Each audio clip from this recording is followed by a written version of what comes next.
Hi guys, it's Officer Dan and crew swinging another Gktech how-to into your face. This time we're going to tackle the SR20 eccentric throttle wheel install. And no, not the same eccentric as your nutty uncle. This one actually has a use. Tiny bag shimmy, and these come in two versions.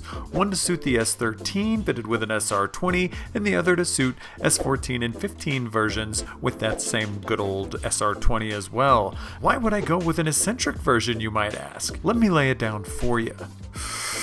The eccentric throttle wheel increases the amount of control you have during low to mid-range RPMs, which is great when you're street driving and cornering in that RPM range, but this thing really shines during medium to high throttle ranges, making the throttle feel super responsive and letting the max amount of air in quicker.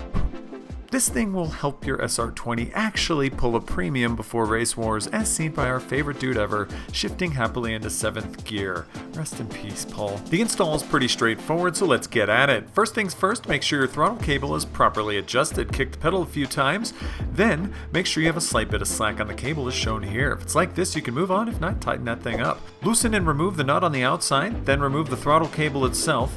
Then unthread and remove the nut and washer all the way. Release the spring tensioner from the OEM wheel like this.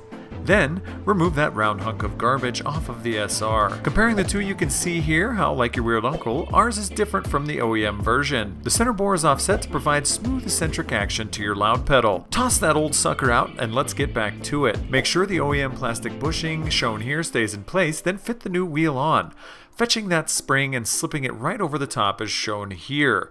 Once on, install the washer and nut, then tighten all the way down and torque to the specs shown right here on the screen. Pop the throttle cable back in and give that ghost stick a couple of whacks to make sure you have the same throttle tension as before. If it's all good, you're done, my guy. Head out to Race Wars with full confidence that your SR20 now actually pulls a premium. Meanwhile, in V8ville, these guys both have drive-by-wire, rendering this product useless for both of our cars.